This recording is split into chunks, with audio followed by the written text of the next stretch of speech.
Today, on TFPmini, we're going to be making a fun little miniature version of the drink vendor located in front of the Italy pavilion at EPCOT. You wouldn't think a kiosk would be all that fun to model, but this is Walt Disney World, and even the more boring items can be really neat. And this drink cart is no exception, and has tons of tiny details to model and create, so let's get started. As usual, it all starts with a story. Sorry, too many Disney documentaries playing through my head. It all starts with reference photos. Once home, I import those photos into my modeling software, called Plasticity, and start tracing over the photos to create the model. There's nothing too difficult about this one, but it has far more detail than you'd think. And then there's the issue of the elaborate designs which appear to be painted on. More on that later. After 3D printing the small parts, I took them down to the spray booth and gave them a coat of primer with an airbrush. Since this model is so tiny and detailed, I really wanted to airbrush on as much paint as possible rather than painting with a brush, where you get brush strokes at HO scale that sometimes look really huge.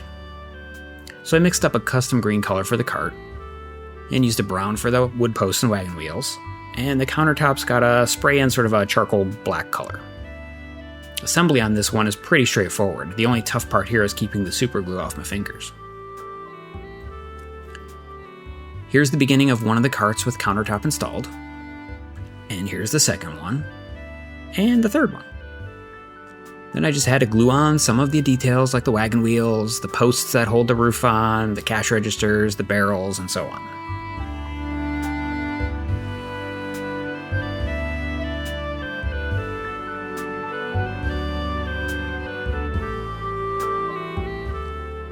So how do you deal with things like the hand-painted designs on the carts? And what about the pattern on the roof canopy? I think they're vinyl or maybe canvas or something in real life, and so there's just no way I could hand paint designs like that. So I used the reference photos I took and photoshopped them into usable patterns. Now, I shouldn't say photoshopped anymore since I refuse to participate in software that requires monthly or yearly subscriptions. Ugh.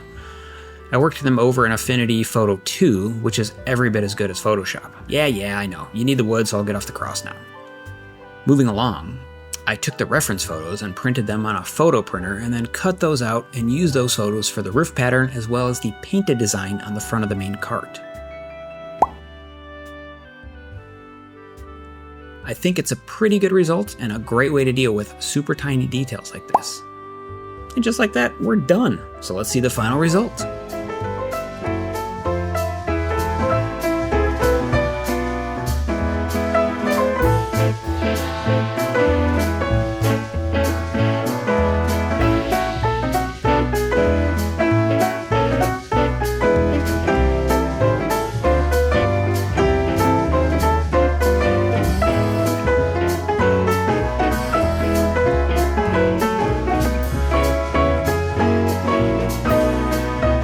Hey there. Oh, you're still here, eh? Well, this is a little awkward because, the video's over now. Okay, hold on a second. No worries.